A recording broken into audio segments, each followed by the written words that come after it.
See everybody and look at that. All right, why don't we get started? All right, can you hear me now? Turn off your speakers for a second. Mute them.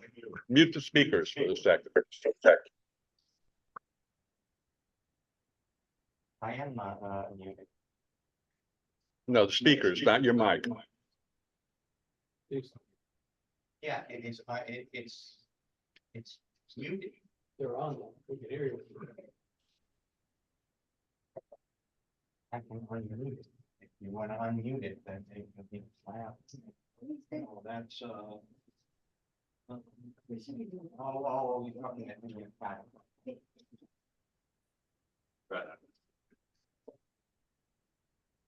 That work? Hello? unplug them.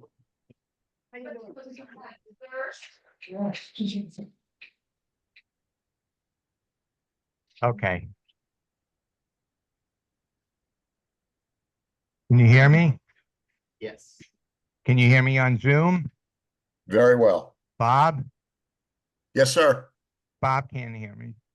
Yeah, no, I can. I can hear you fine. No, Bob's not coming through. And he's not muted. No, he should be hearing. Bob, can you hear us? Raise your hand. Okay, he can hear us. And now Bob, say something. No, I just muted the speakers Oh, wait. You know what? Let me, because we're getting an Hang on, let echo. me just- Just talk. It's fine. Go. can you hear me all right? And when he wants to talk. We'll let him talk. Okay. Okay, all right, let's start. I usually say this at the end of meetings and everyone's running out, what our next meeting is going to be. And I want to announce it now because I'm thrilled. I don't know how many people have heard Jaden D'Onofrio, the chairman of Florida's Future Leaders, all of 19 years old. And I don't know what the minimum age for governor is, but he'll be governor and maybe president. This is someone who is just unbelievably impressive. Stands up and basically chaired Michael, a someone needs to fundraiser that we went mute to their microphone. and spoke without notes for about 40 minutes, introduced people on his board. It's a PAC that he set up, and the goal is to get money to young people to organize the youth vote. And his goal is, and I think he may have done it already, to get an organizer in every college in Florida. And when he announced his PAC back in February, I remember I immediately sent off the donation. I found out in the first month he raised $100,000. Yeah, I saw it on the computer. I And I think. mean, it is this is how we're gonna win in Florida. This is how we're gonna get rid of Rick Scott. This is how we can maybe even surprise the New York Times and Donald Trump and have Biden take Florida. It's really young people don't want to hear people our age telling them what to do. And there are a lot of young people who I think are just disgusted with politics, but there's also a lot of them like Jaden who referred to Biden as the greatest president in his lifetime, which I thought was great. I said I go back a lot further than you, and I agree.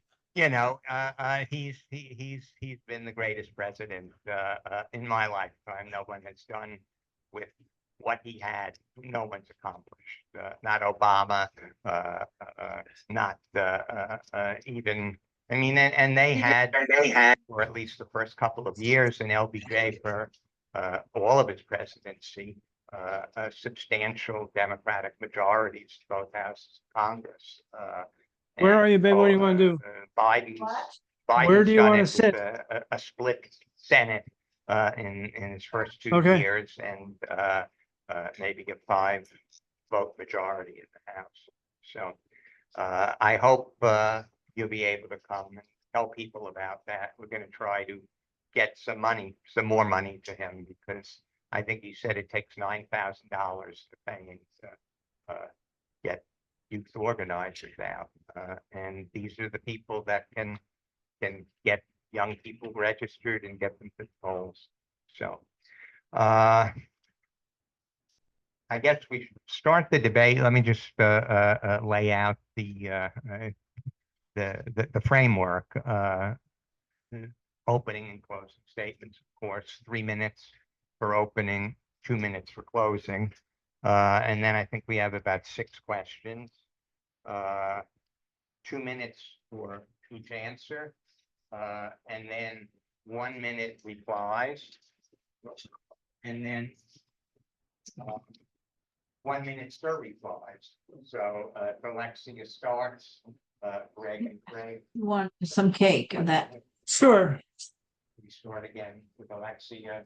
She gets 1 minute to respond to what's been said, and you guys get the same.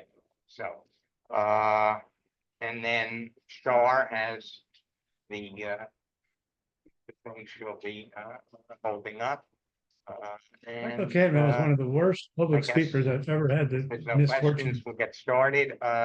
You said that you've been doing it alphabetically. So the first, after the opening statements, you'll start with, and then first question.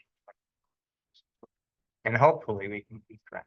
So why don't you start, Alexia? I'll turn the mic.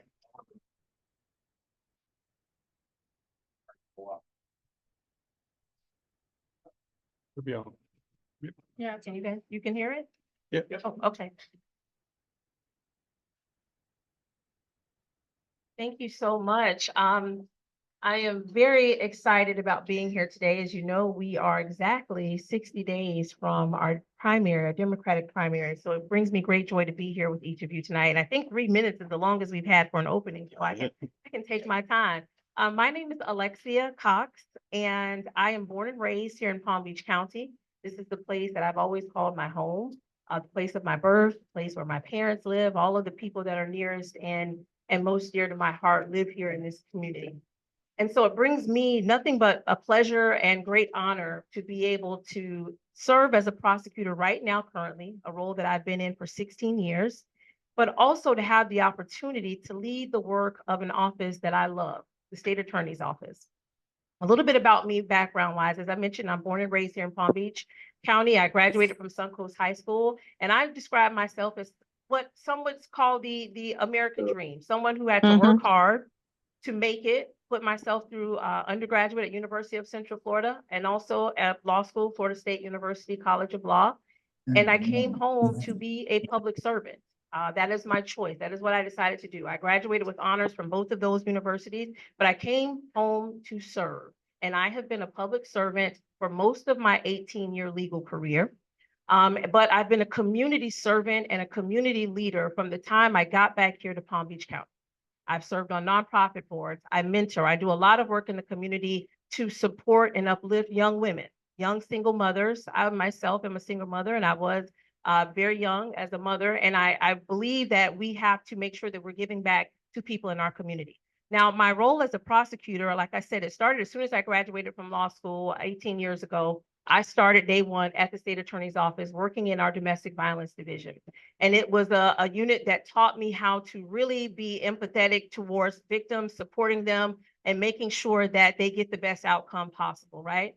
But then in addition to that, it taught me that it's tough work. It's tough work, and you have to be willing to make tough decisions. You have to be willing to listen and work hard and be devoted to keeping our community safe. So I've gone on throughout my career to serve in almost every unit of the State Attorney's Office. I've tried cases ranging from first-degree murders all the way to fish and wildlife cases. And I will say that I believe I may have tried the only case involving a pregnant lobster, right? But it's something that I'm proud of, because it means that I'm doing the work, and I'm okay with making sure that I do whatever I can to enforce the law. As your next state attorney, I'm going to make sure that I put all of my experience in the office, serving as a leader for the past 12 years. I serve as Deputy Chief Assistant and Chief of our Domestic Violence Unit, as well as my work in the community to make sure that you have someone who is out in the community serving, but also leading the work of that great office to keep our community safe and to make sure that people always know that Palm Beach County is a safe place to live, work, and play. Thank you.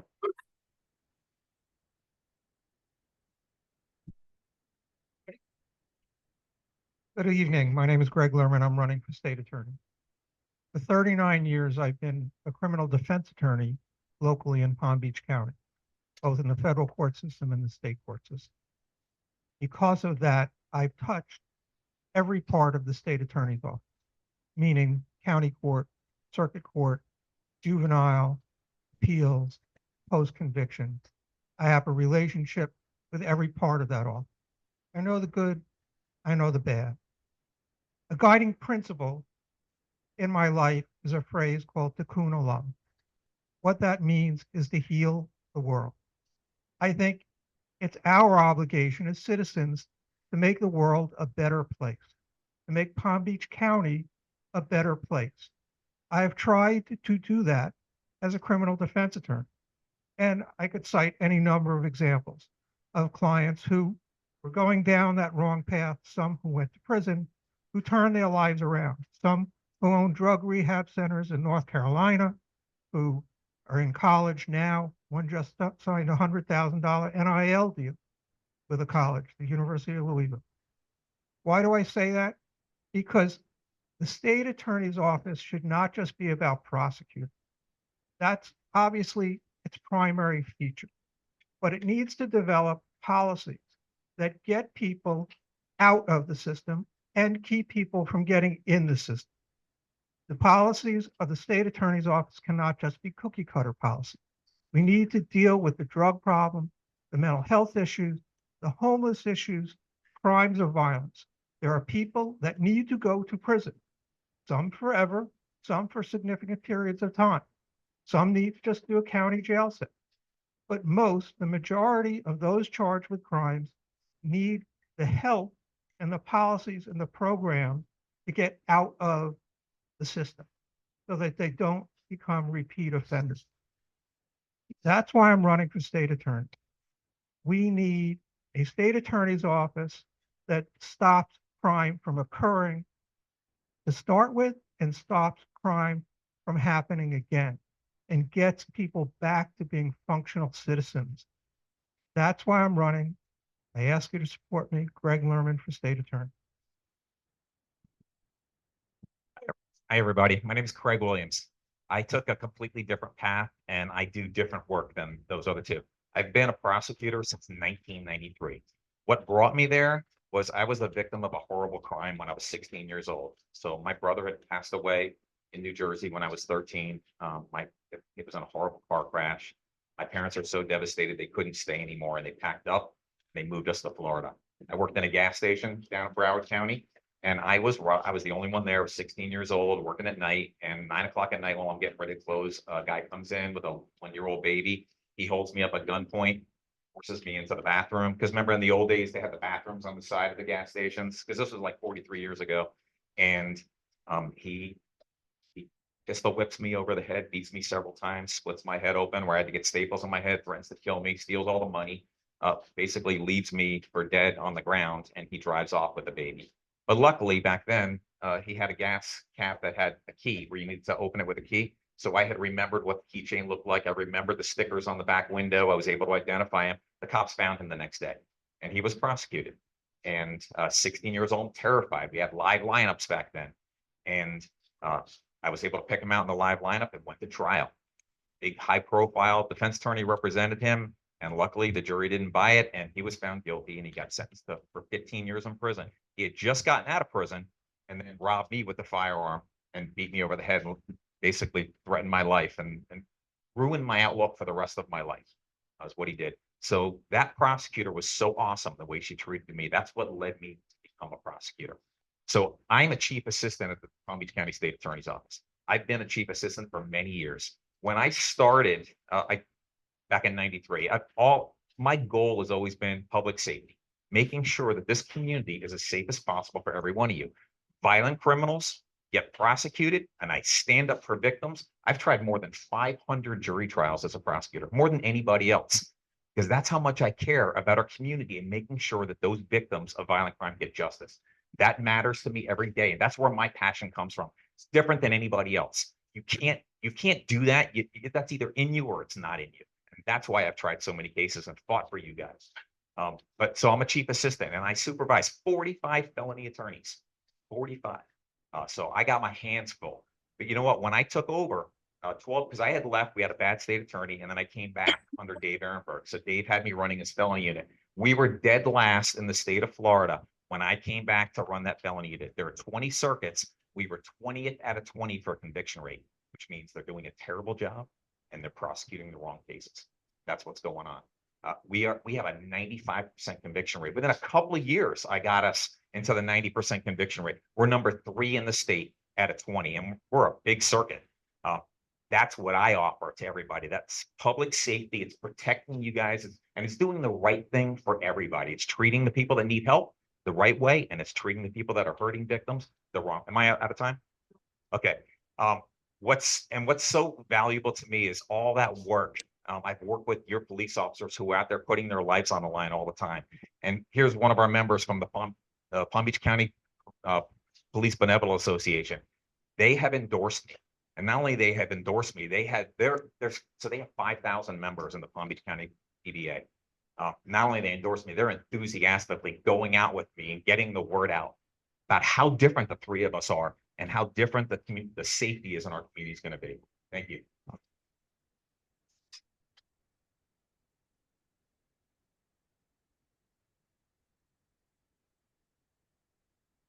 Did I break it? Okay, so here's the first question, and I guess it will go to Greg. I don't hear that. If elected, how would you prioritize cases? Are there some cases that go to the top, for example, violent crime, sex crime, hate crimes, and domestic? I don't know that you're prioritizing crimes. I think that's the wrong word. The way the office is currently set up, there are, sorry.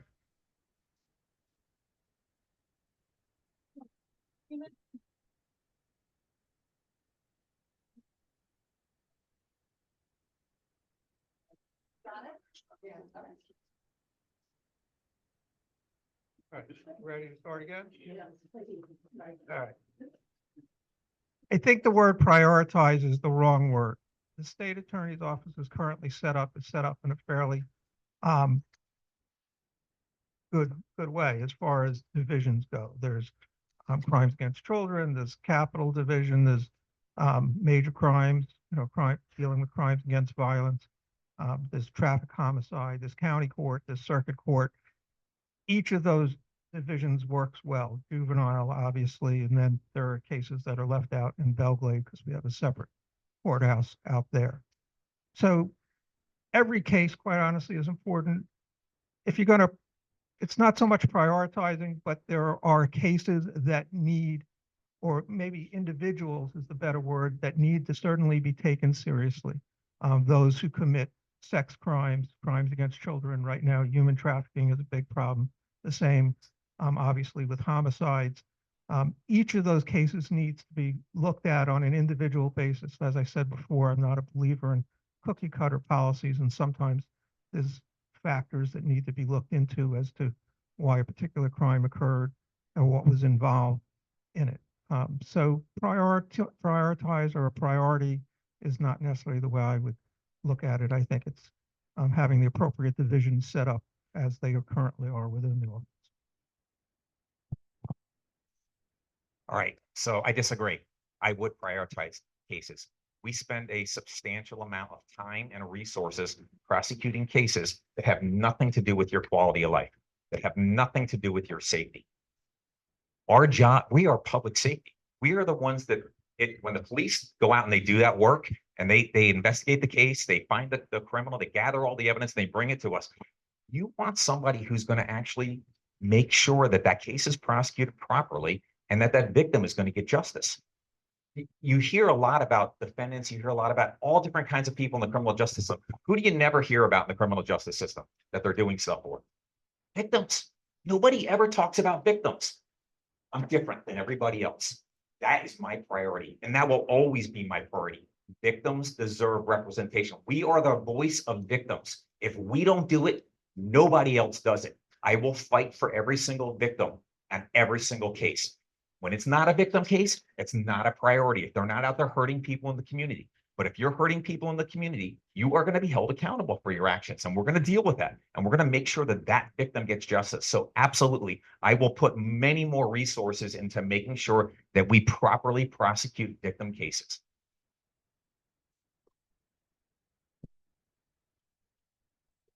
To answer the question, I believe that it is so important that we allocate the resources in a couple of areas. First of all, violent crimes. Crimes that involve firearms, especially in the hands of people who have records and are career criminals.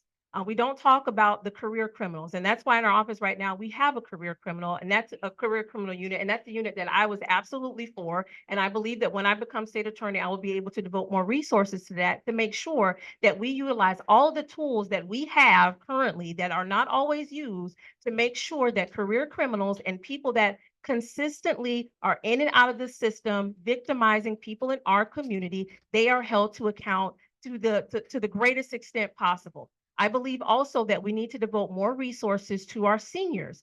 We currently do not have an elder crimes unit per se, and I want to build a senior unit, an elder crimes unit, to make sure that not only are we prosecuting the cases, but we're out in the community speaking to our seniors, making sure that they understand what's available to them in terms of resources.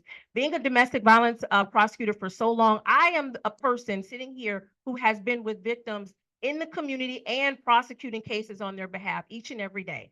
And I am also someone in the domestic violence unit that has had to deal with elder abuse crimes at the hands of people and their families. So I understand that it is so important that we dedicate resources to our violent criminals, that we make sure that we are protecting our seniors, and we have something in place to make sure that anyone who violates those seniors, our children who are committing violent crimes with guns, that they are held accountable and prosecuted to the fullest extent. Thank you.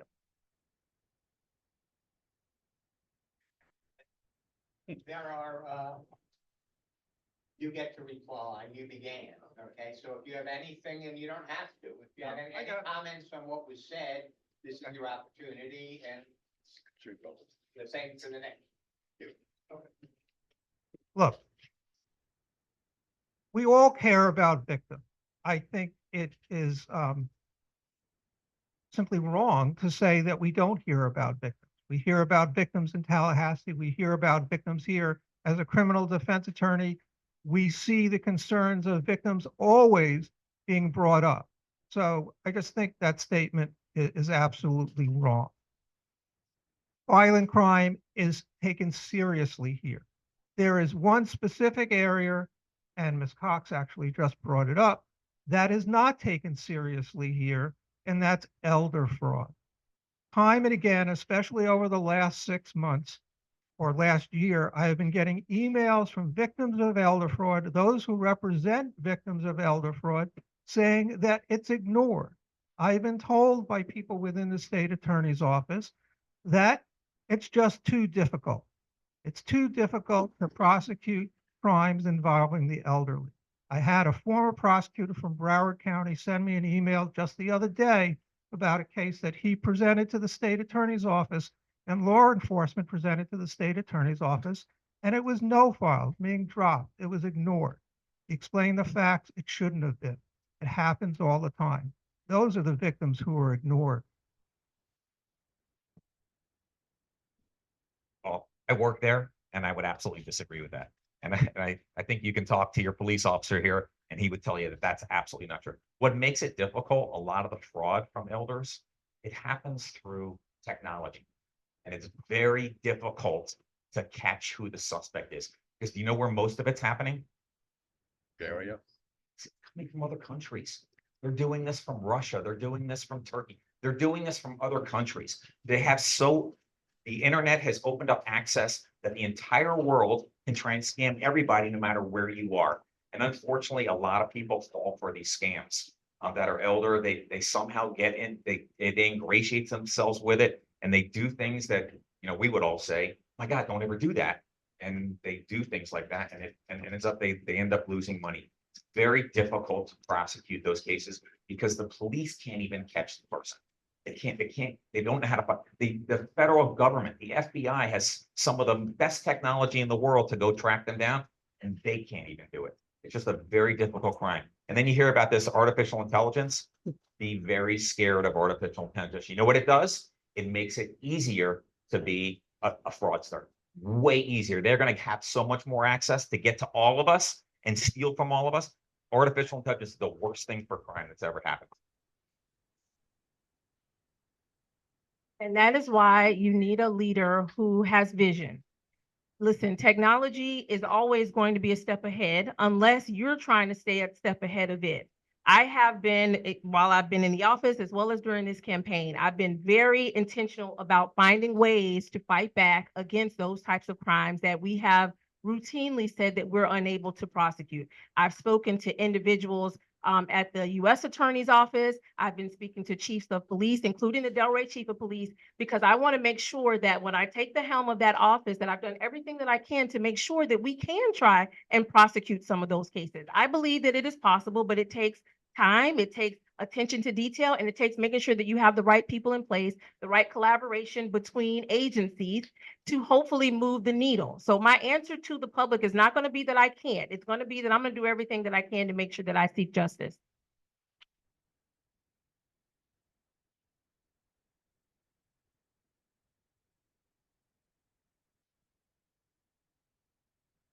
So everyone got their SIR replies in. Okay, next question, and it's sort of a follow-up. We didn't really talk about hate crimes in the prioritization. They're on the rise. I saw a statistic, race accounted for 48% of all reported hate crimes, sexual orientation, 28.4%, and religion, 13.5%.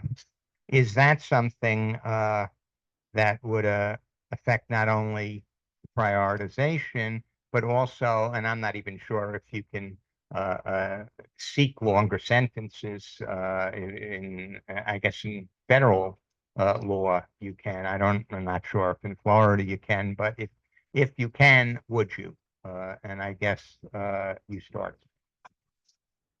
Mike. So this is the same thing I'm talking about with the victim crimes. The difference with this is it's not a particular victim, it's a group of people that become a victim. These people they have one goal in mind when they're doing these hate crimes, and that is to ruin everybody's quality of life in that group. That's their goal.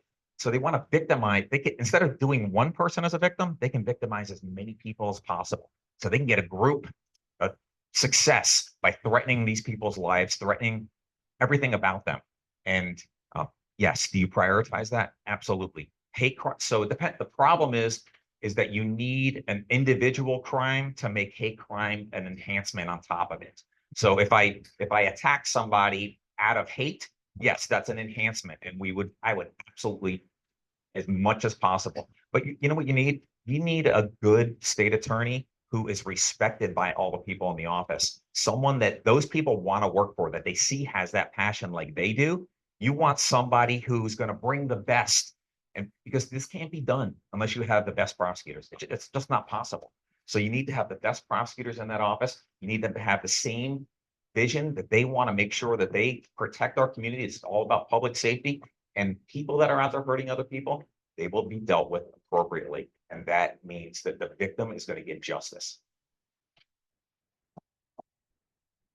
If you have followed my campaign and received my emails, you would know that I have been the only candidate that's spoken directly about hate crimes and my intention of creating a hate crimes unit that not only deals with prosecuting cases of hate crimes and assessing them and triaging them and trying to get justice, but also deals with advocacy so that we can make sure that we are advocating locally and on a state level as it relates to legislation for hate crimes, but also education in the community. You know, a lot of times people think that a hate crime means one thing, when really it means something totally different. Just because someone does something wrong, it's evil, it's mean, it's nasty, it's ugly, it doesn't necessarily qualify it to be a hate crime. And so what I would like to do with this unit, first of all, is devote resources to it. Make sure that we have people in place who understand hate crimes to not only prosecute those cases, but go out into the community, to our college campuses, to our younger people, to educate them why some of these threats or things that they say may often get them in trouble. We can't always hide behind the First Amendment. And I think that's really important because I don't want to just prosecute hate crimes. I want to eliminate them. I want to get rid of them. I want people to understand that you cannot come in our community and spew hatred around our community and think that it's okay. You can't do things against groups, whether it's anti-Semitic or if it's against our LGBTQ community, whoever it is. You can't do it and get away with it. And I want to make sure first, though, that we're leading by example through education. In addition to that, I would like to create what we've been called to do, which is a regional hate crimes task force with Miami-Dade County, who has a hate crimes unit, and a hate crimes task force, as well as Broward County, who has the same. They also have hate crimes hotlines. So there are a lot of things that I've been working on before leaving the office and even now that I want to make sure that I push all the way through so that we can have an established hate crime unit here in Palm Beach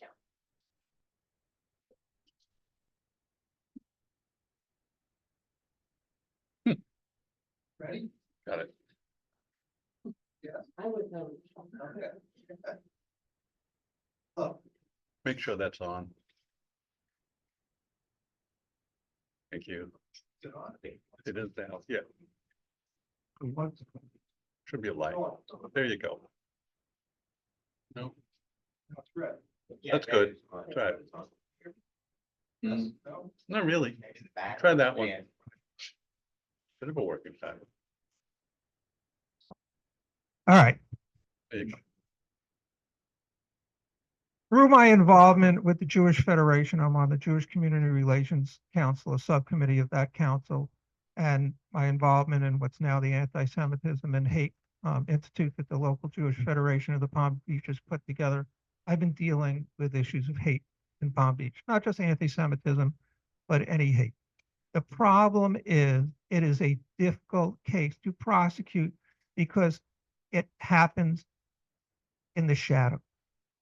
And I'll give you a personal example. If you look at the back of my car right now, there are two stickers, or were two stickers, both in Hebrew, both with LGBT rainbow colors. Both of them were scraped off somewhere when I was parked. Well, they didn't do that as a favor to me. Clearly, there was either anti-Semitic or anti-LGBT or both. When my daughter was a student in Dwyer High School, somebody dropped a note in her bag that said basically the Germans were right and had a drawing of a gas chamber. I was in the middle of a first-degree murder trial at the time. The judge took a break. I headed up to Dwyer, and when they didn't want to see me, I pointed out that I did expert commentary for Channel 12 at the time, and if they wanted me to hit the speed dial, I would. And then he sat down and spoke with me. We didn't find out who did it. It's a difficult crime to prosecute, but I can assure you, whether it's anti-LGBT, anti-Semitic, anti-African American, Haitian, Hispanic, if it occurs, it will be prosecuted.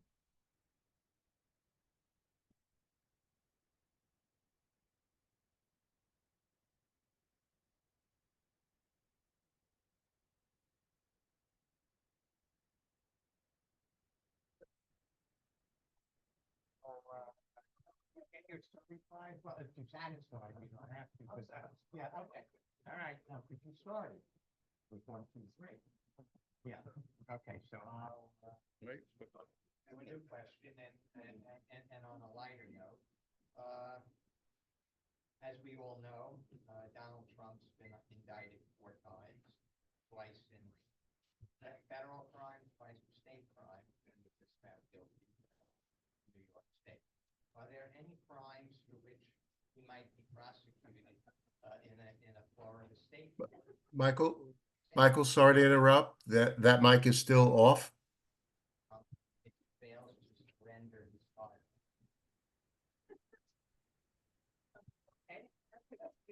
a loaded question. So I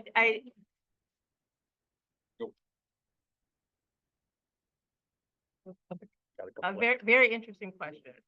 Now, I believe that no one, and I mean absolutely no one, is above the law and no one should be held beneath it. I believe in the concept of equal justice. So I think my answer to this question is pretty simple. If someone, including someone who has been the commander-in-chief of this great nation, is committing a crime, that person has to be held accountable for that crime. And if that is, I think you said of having a firearm or whatever the crime might be, I don't know of any offenses that have these, may have committed in Florida. But whatever that crime might be, we have to make sure that we have a system of justice, and that as the chief prosecutor in Palm Beach County, you set an example that no one is going to get special favors. You will not buckle to political pressure or community pressure. You're going to always do and strive to do what is right. And that is my commitment to the people of Palm Beach County, that I'm always going to do what is right. And if someone is committing a crime in this county, that they have to be held accountable for that.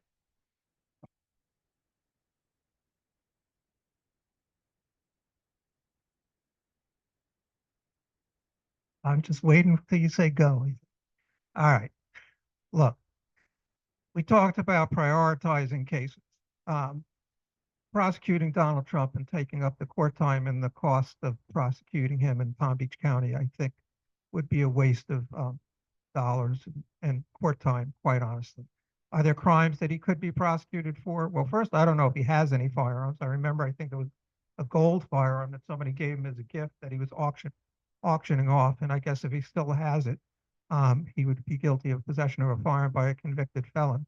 If it's in fact somewhere on Mar-a-Lago property, it may not be here. It could be at one of his other residences. We've joked about things. Could he be charged with possession of stolen property for the documents that he removed from Washington, D.C. and brought here in state court instead of in federal court? Sure. I guess I'd probably like to take a look at his real estate records and how he declares Mar-a-Lago and what taxes he's actually paying on it and whether he's homesteaded it or not, or it's being taxed as a commercial property. But the reality is it's not going to happen. We have better things to do with our time. Let Atlanta do what they're doing and let Washington, D.C. do what they're doing. Well, the laws apply to all of us. If the police bring us a case that's prosecutable and if it involves a firearm, absolutely, we're gonna prosecute it. You know what would never happen with me, the state attorney? Jeffrey Epstein. It's never would happen. Because you need somebody that prioritizes victims. And make sure that you treat everybody the same. Jeffrey Epstein happened because he was influential, because he had people that were all big politicians that had supported other people that were in office. And those people went ahead and they got in touch with the U.S. Attorney's Office and our office years ago, and they got a sweetheart deal for a guy that was molesting young girls and ruining their lives. That's what he was doing.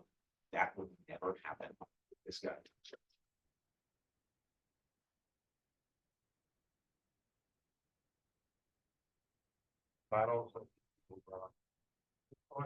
Yeah.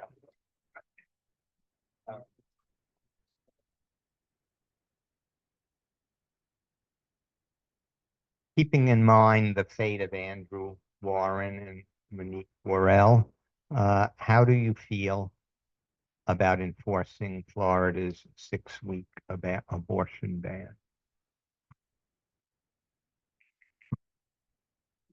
That one. All right. Well, we keep on getting asked this question, quite honestly. I don't think it's really a fair question for any number of reasons. One, this is not going to be a 6-week abortion ban come January because we're going to pass Amendment 4. Got my little button on. I'll be out there voting. When I'm the nominee for the Democratic Party for state attorney, I'll be pushing that issue just as much as my own election for state attorney.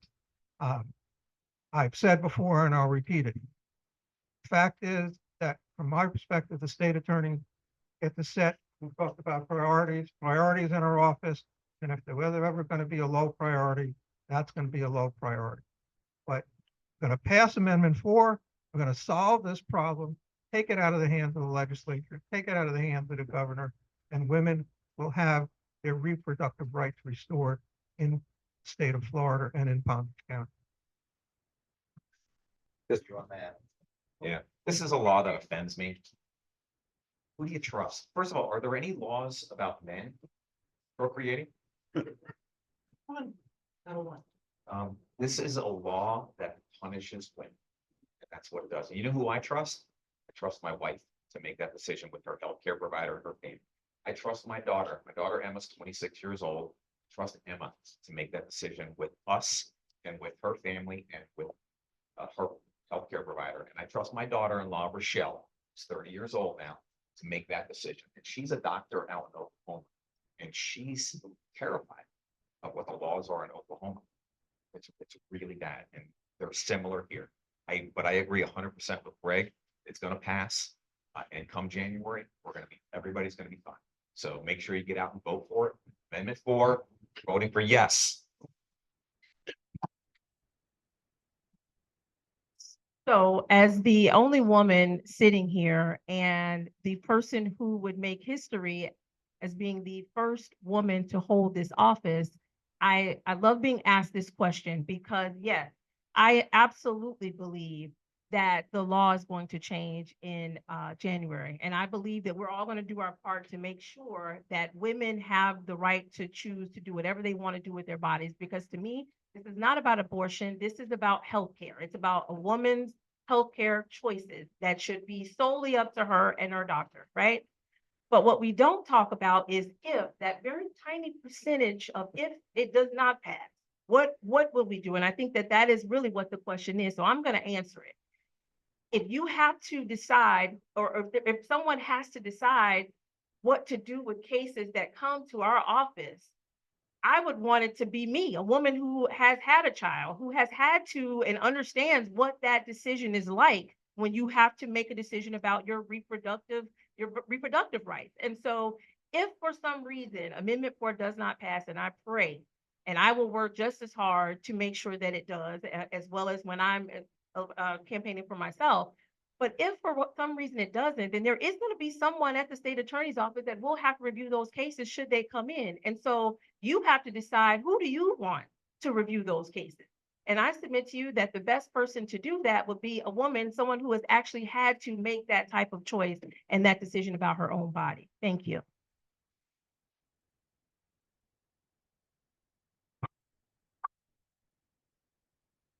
Yeah, well, I am out of questions right now, but we have people on Zoom and we have people in the room, and I guess we should take a few more before you do your closings.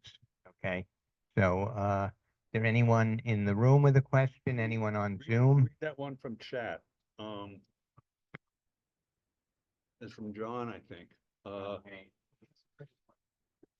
Yeah, John Page, read the, I don't have a mic.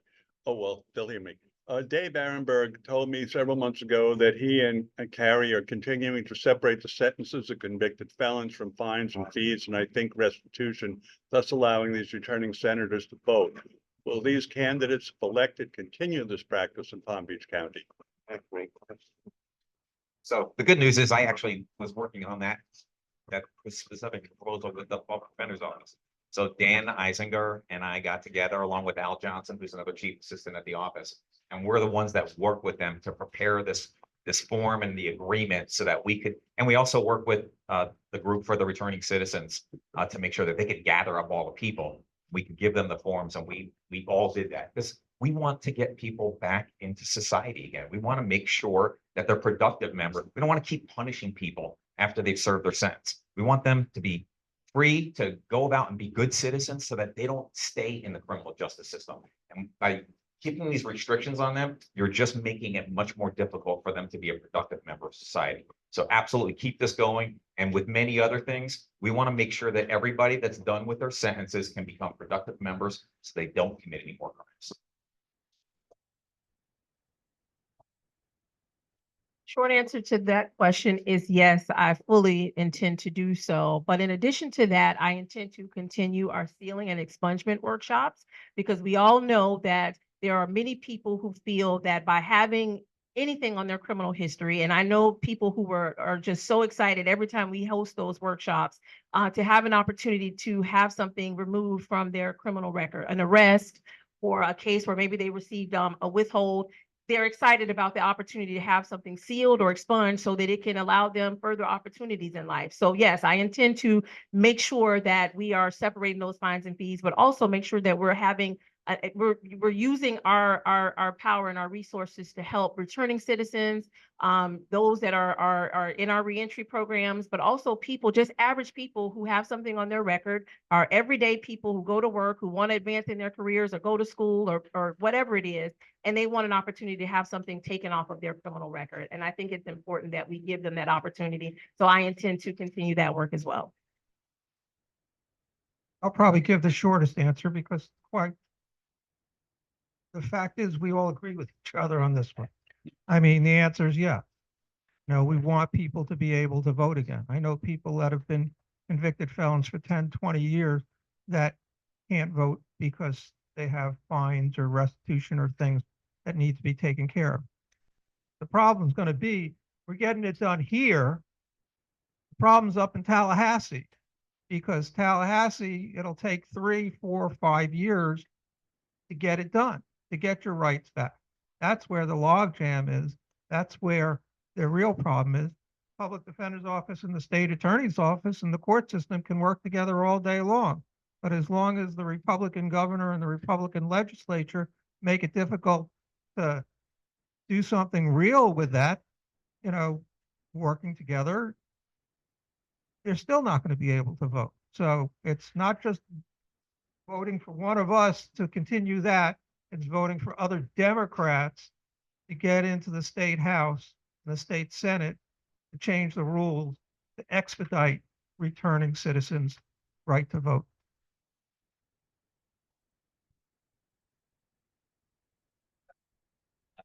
Good. All the way up. All the way. Yeah, okay, this is working.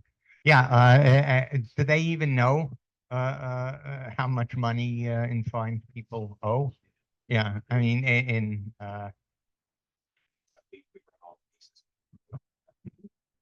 yeah, that's better.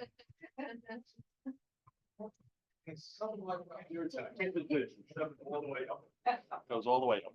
Yeah, but that was great. Averack has a question. I can read it, or Bob, do you want to unmute yourself and see how that goes?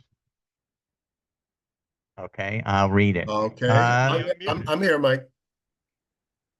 Okay, to my 3 colleagues, thank you so much for coming and joining us tonight at the Delray Beach Democratic Club. Please discuss your current and desired future relationship with PBSO and the municipal police departments in terms of collaboration and partnering on measures to reduce recidivism and forearm the public with information that can protect them from becoming future crime victims. you all hear that, or?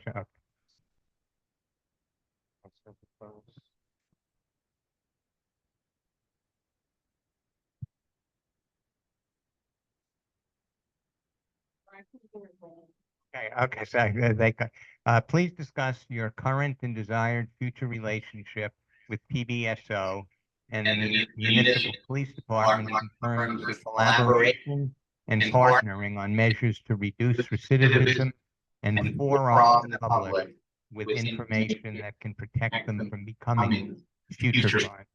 Oh, I love this question. So I can tell you, I think past behavior is the best predictor of future, right?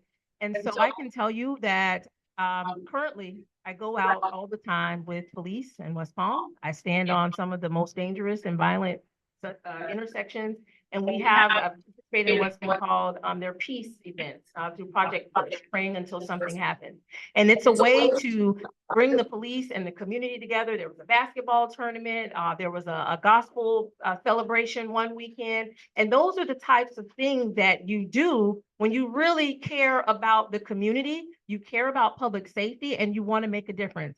I am backed by two police unions, the Florida Fraternal Order of Police, as well as the International Union of Police Associations, who they don't have a local union in Palm Beach County, but it was so important for them to be involved in this race because they have many of their members who live in Palm Beach County, right? So I've always been someone who is about collaboration, working together to find solutions. I do not just talk about it, I do it.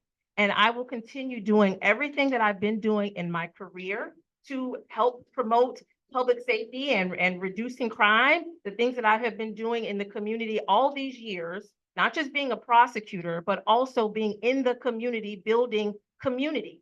And then I'm going to use those same resources, those same relationships that I have built for the past 18 years to make sure that I am not just making history, but making a difference in our community. So to answer the question, whether it's PBSO, Delray, Riviera Beach Police Department, FOCO, wherever, I am going to make sure that I am out there, just like I've been at several of the Delray community events. We've been to maybe about 3 of them. I haven't seen anyone else there, but I'm going to continue doing what I've been doing, and that's being out in the community, building those relationships, building public trust, and being the leader that you can count on.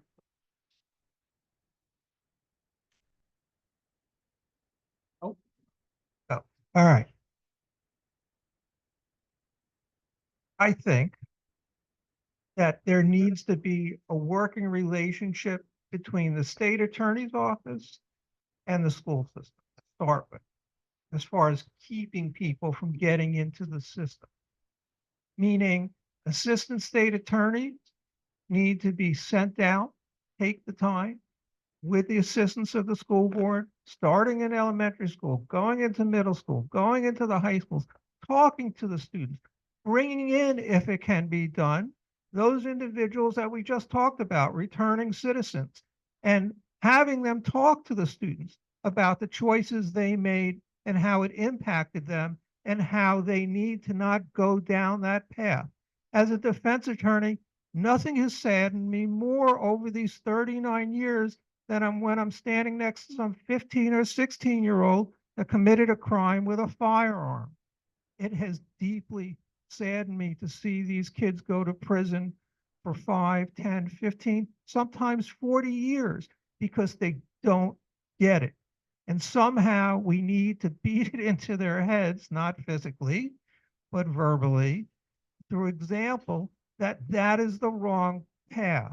Then we have to deal again with mental health and drug addiction and that two-horned monster that affects the criminal justice system and is probably the biggest cause of recidivism in third-degree felony type cases and second-degree felony cases. We've got to deal with all these issues to reduce recidivism. We have to work with the police department as well to make better decisions on who they arrest and how they charge them. We all need to work together as a community. Well, this is a great question, actually, for the police to ask them, because Joe will tell you that I've been doing that with them for all the years I've been the chief assistant. So he'll tell you I'm at all their meetings, all different ages. Doesn't matter whether they're special victims, they're robbery units, they're the homicide units, the crime scene people, the DNA lab. I'm working with all of them to make sure that our community is a safer place. We work hand in hand. So you need a state attorney who has a collaborative relationship, but not only with the police departments, with the public defender's office, with the defense attorneys, with the drug rehabs, with everything that provides mental health facilities. We need all that stuff is helping to do what? Make our community safe, to make sure that we give the appropriate treatment for everybody that what they need. We try to prevent crimes from happening. So if someone does commit a crime, you set up sentences with probation after to get them that help to make sure they stay on the right track with the probation officer, making sure they go see their mental health counselor on a weekly basis, making sure they get their drug treatment, make sure they finish the 2 months of inpatient treatment. All of that is the goal of that is exactly what the police want and exactly what you guys want, which is lower recidivism. Unfortunately, we can't stop it all. Crimes don't make sense. You know, it's not like people sit around and think, hey, I'm going to commit this crime. They just do. They're irrational acts. They're not logical. They're not well thought out. They just happen on the spur of the moment. But working with the police and working with all these different providers and agencies to make sure that we treat everybody that goes through the system properly and get them the help that they need, reduces recidivism and makes your community safer. Okay, before we take the final question, I want to give a shout out to Julie Casal, who's on Zoom. We don't have the projector, so you can't see her in the room, but she is our vice mayor in Delray Beach. She came, had trouble getting into the Zoom, and has been a terrific advocate for the people of Delray Beach. I'm very glad to see her back on the city commission. The last question is from Rob Gorman, who's in the room. Rob, you want to just come up rather than me repeat it? I'm tired of reading questions. Sure. We've talked a lot about defending victims and helping prevent recidivism and so on. Let's talk about transparency for a moment. There's a famous case that Mr. Williams spoke about, and that is the Epstein case. But it seems that for, I don't know, 20 years now, that has been kept under seal, and every single legal maneuver under the sun has been used to keep it under wraps. What are the legitimate reasons for keeping that under wraps, and what can you do to stop that?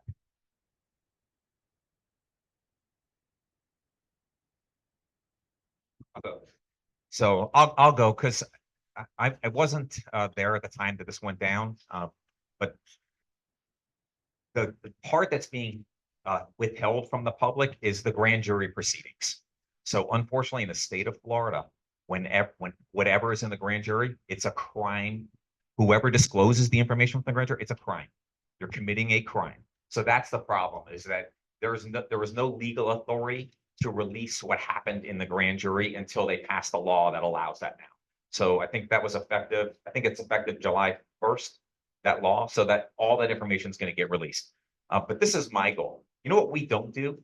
We don't invite the public in to the state attorney. This is your office. It's not our office. It belongs to the people. The whole goal of the state attorney's office is to make sure that we provide public safety for our community. That's the goal of what we're trying to do. We're trying to make it so you don't have to look over your shoulder, that you can enjoy your quality of life no matter where you live in Palm Beach County. That is our job, and I take that seriously. So what you want to do is you want to have people from all different walks of life coming into that office on a monthly basis, and not 5, but 50 or 100 people. We have a big training room. We hold 150 people in our training room. I would love to see 150 people that are interested in our community come in there, and on a monthly basis, we tell them exactly what's going on, good, bad, and ugly. Because I don't know, you guys don't know this, but you know what our turnover rate is at the state attorney's office right now? What would you think? We lose more than 1 in 5 prosecutors right now every year. That is unsustainable. The community should know about that, because that means we're not doing the best job possible. We can't even grow these people into good prosecutors so that they can do a good job, because you're not born a good prosecutor. You have to try a lot of cases to become a good prosecutor, become a good trial attorney. Otherwise, the defense attorneys walk all over them. You have to have somebody who knows how to try cases. You have to have somebody that people respect and they want to work for. Our office is almost 80% female. You know who almost everybody in that office is supporting? This guy right here. So if you care about women, you should vote for Craig.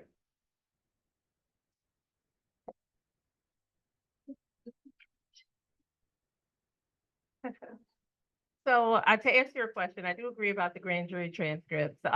You know, they're under seal, and until there's a court order or a law change that allows them to be released, no one is permitted to know what's in those grand jury proceedings. It wasn't about, you know, what happened in court or anything that is public knowledge. It was about the information that is kept under seal based on the law, and that it would be a crime for anyone to disclose, right? Now, to address some of the other things that were said, I have been in that office for 16 years, and Mr. Williams is absolutely right. Most of the people that work in that office are women. And so if I were to bring you my cell phone to show you all of the congratulations and the good luck, Alexias, and the we're proud of you, Alexias, from people in that office, I think that that would completely shatter this illusion that most of the people are supporting my opponent. That is not true. I have a great deal of support and respect by the people that I work with and serve in that office. Not that I have to tell you that, because you can go, you can come to any event and they're right there with me, many of them, right? So to tell you also though about the office and why I care about the community coming into that office, I'm the only one up here that's talked about creating an engagement officer for the state attorney's office. And that is an actual position that engages with the community. So you have your Delray meetings, you want someone from the state attorney's office there, it might not be able to be me, but guess what? I have someone whose job it is to go out in the community to help me keep a thumb on the pulse of what's going on in Palm Beach County. You have something going on at your church and you think that it'd be great for the state attorney's office to know about it, well, you contact us and we'll be there with our community engagement person. So I've already thought of the plan. I'm not talking about what we should do. I'm talking about what I'm going to do, what I have already said in multiple forums that I will do. So when you want a leader, it's someone that not just talks the talk. It's someone that walks the walk, and I've been walking it, and I'm going to continue to do it when I become your next state attorney. Thank you. Well, we all agree on one more thing. The grand jury testimony cannot be released. However, I thought I read recently that despite that, there already had been a court order releasing it, and that was sitting up in New York in the Epstein case up in New York. And it actually could have been already released, and it just didn't happen. Regardless, it's coming out after July 1st. It's going to be a non-issue at that point, and we'll see whatever was said, and everybody will find out what's going on. I'm not going to get into this debate whether the office supports Craig or the office supports Ms. Cox. You all have to make your own decisions. I have spoken to any number of assistant state attorneys. When I decided to make the decision to run back in about 18 months ago, when I first heard that Mr. Ehrenberg was not going to be running again, and I was seeing things that I was concerned about within the office, I asked assistants whether they would be willing to work for me and with me, and I didn't have a single person say no. They know me, they respect me, I respect them. They know my concerns, they know the things that I want to do. There are training issues, there are some ethical issues that need to be addressed. I intend on addressing them. So, you know, they can argue back and forth as to who has more love within the office. It's not my problem. Got time for one quick one? It was just about the and that my understanding is that they are not in the state attorney's office. So to your point, so they're not in the possession of the state attorney's office anyway. So. All right, I got a softball for you guys. Last month we had the public defender candidates here. They're trying to get the people off who you're trying to prosecute. Are they the enemy? I just, no. So I guess you guys didn't ask Dan Eisinger, but Dan Eisinger would tell you that he's supporting me. I've worked with Dan for 20 years. So he's been a public defender. I've been there since 1993 at the state attorney's office, except for 3 years when we had a bad state attorney. You need somebody as a state attorney who wants to collaborate with everybody else. You want somebody that gets along with Carrie Howard. I'm in meetings with Carrie Howard and Dan Eisinger and other people in her office all the time. Because what is the goal of the state attorney's office? Is the goal of public safety is to make sure that we all live in a better, safer community. That's the goal. You can't fight everybody to get there. We're on the same page for a lot of stuff. We see eye to eye on a lot of things. They're trying to get help for their client. We want their client to get help. There are cases though, a murder case, attempted murder, armed robbery, carjacking, child molestation. They don't want that client to go to prison for the rest of their life. I do. I want that person to serve a lot of time in prison because you can't kill somebody and walk our streets again. You have to be held accountable for that. So we are on different pages for some things, but you'd be amazed how well we get along. And that's why the relationship I have with him would continue, and we would be phenomenal working together to make sure that our community is as safe as possible.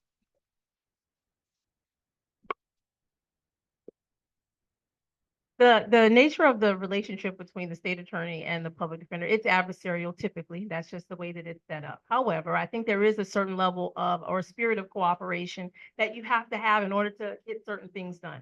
For example, Dan Eisinger and I, we actually served for a whole year during the pandemic.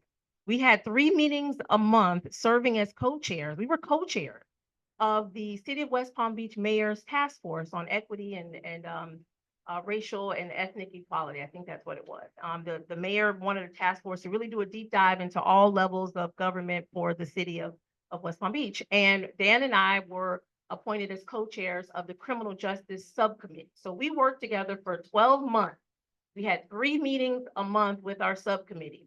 And we were able to really work together and find some solutions to some issues related to salary and promotions and retention and how records are documented and things of that nature. So I just highlight that so that you understand that there are so many things that we can do in the criminal justice system that allows us to work together. And then there are often going to be times where we just don't agree, which is, that happens with everybody. There are going to be things that we just don't agree about. But yes, you want a leader that is going to be cooperative and also is going to lead and stand up and take a stand against whether it's the public defender's office or private defense attorney, whoever it is, when that time is right and when it's in the best interest of the people of Palm Beach County. And I have been that leader throughout my career. Everyone knows that I am tough, but I'm fair, and I'm going to always do what I think is the right thing. And I'm going to continue doing that when I become your next state attorney. Thank you.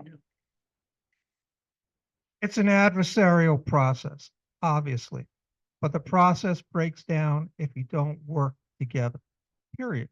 That's plea negotiations, trying to have fair, equitable trials that move along at a reasonable pace and don't get bogged down. Putting that aside, we can have the Dan Eisinger Love Fest, all right? Everybody sitting here wants Dan Eisinger to be the next public defender, period. Unequivocally, I think all 3 of us would say that. At the same time, if you ask Dan Eisinger if he's endorsing any of the 3 of us, he will tell you no. I am 100% confident in that statement. He's a friend of mine. He's a friend of Craig's. He's worked with Ms. Cox, but he's not going to take a position in this race. I love Craig, but I don't think Dan is endorsing anybody here. So we all love Dan. Vote for Dan. That's the easy one. This is the hard one. You'll make your individual decisions. Thank you. All true.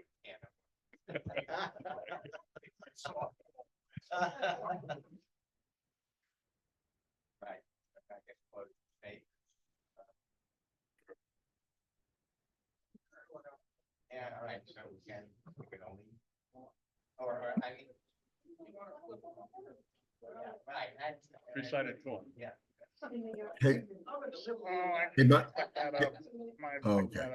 minutes? Okay. So I would hope you guys care about your safety. I would hope you care about the quality of the community that you live in.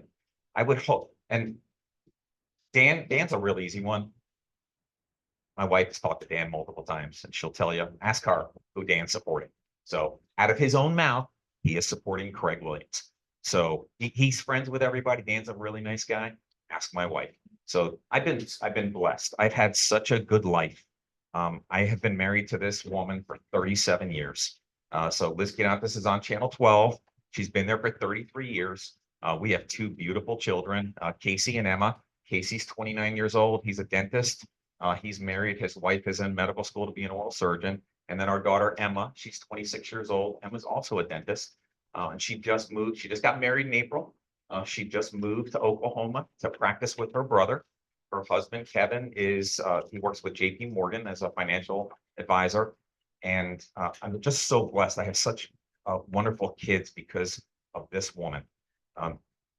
I look at the way I treat people in that office, and I would tell you how you treat people in life matters. It really matters. And you know who taught me how to treat people right? That woman right there.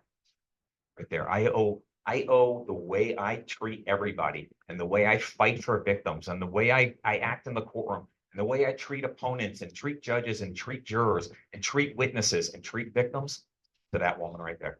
She has guided me through my entire life. We've been together 42 years. 42 years. That's how long we've been together. Can't believe she hasn't killed me yet.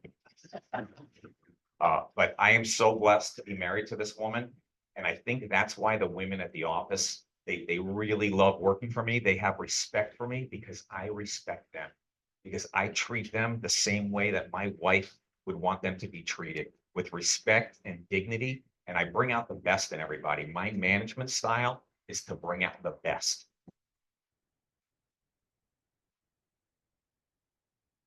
First, I want to go back to one thing that we talked about a little while ago, which was elder fraud and the difficulty of it. And real quick, the problem locally is not computer elder fraud. It's contractor elder fraud. It's psychic elder fraud. It's elder fraud that happens here on a personal level against our local elder population. I'm not talking about computer crime. I'm not talking about Nigeria. I'm talking about contractors taking advantage of people, real estate agents taking apparent advantage of people, CNAs taking advantage of people, and guardians appointed by the court taking advantage of people. Those are the cases that aren't being prosecuted locally. So that's one. Two, a lot of us have been victims or have stood in the shoes of victims. My sister was hit not once, but twice by a drunk driver. The last time in a coma for 6 months. I ended up having to deal not with this office, but the state attorney's office in Broward County. Despite that, because I took an oath and I was a defense attorney, I continued to do my job. I continued to represent people that were charged with drunk driving, which I think is an example of my integrity as an attorney. Now, would I try to get them sober and do more than simply represent them? Yes. Judge Lupo used to appoint me to cases because she thought somehow that I was a social worker, a psychologist, and a rehab counselor when court appointments were open. And I accepted those appointments and tried to do what she asked me to do. I've stood in the shoes of victims when I had family members sexually molested, and because I was the family lawyer, the one that had to deal with it. I ask you this, I ask you to ask these fine assistant state attorneys, why, if they were here for 27 years or 17 years, haven't they, as leaders in the office, already instituted the policies that they now talk about putting forward when they're elected, if they're elected? Thank you all so much for another opportunity to come down here. I've met many of you before, but this is our first time having an opportunity to show you just how different we are in our styles and the ideas that we have for making Palm Beach County a safe community. You know, I stand before you, a woman who has been at that office for 16, almost 17 years. And I believe that the leadership that I have displayed in the office, it matters. And there are people in the office that support me because of that. They want me to be their next leader because they know that I will have a hands-on approach. They know that I will make tough decisions. They know that I will treat everyone the same. I don't pick favorites. They know that when they have what they have in me is a leader who is going to make sure that people in the office know that they're respected and that I have their best interests at heart. Now, aside from that, though, I've been a great prosecutor. I've had a successful career. I understand that this position is not just about being a good prosecutor. It's also about being a great leader for people in our community. And so you have to ask yourself, because you're going to have to make a decision about a lot of things on the primary ballot. And one of them is, well, what do you want in your next state attorney? I know for me, I want someone who knows how to stand up for victims, will stand up against any defense attorney and go toe to toe and will not be afraid to do so, but also someone who will go out into the community, who has demonstrated the ability to go out in the community for their entire career to make sure that people understand what prosecutors do, why we serve them, and why we're going to make sure that we continue to advocate for them and stand up for them. No one else has done that. I've done it and I will continue to do that. In addition, I've been a leader. I've been a leader, not just in my office, but in the Florida bar, in the Palm Beach County bar. I've been appointed by our chief judge as the chair of the local professionalism panel because of the professionalism I have displayed throughout my career. I'm endorsed by 2 police unions, our AFL-CIO, 2 women's organizations, and dozens of elected officials because they know that I'm the best person to move the needle and the work of this office. Thank you so much. Okay, well, thank you. You're right. You're all different. You're all impressive. I mean, it makes for a harder choice.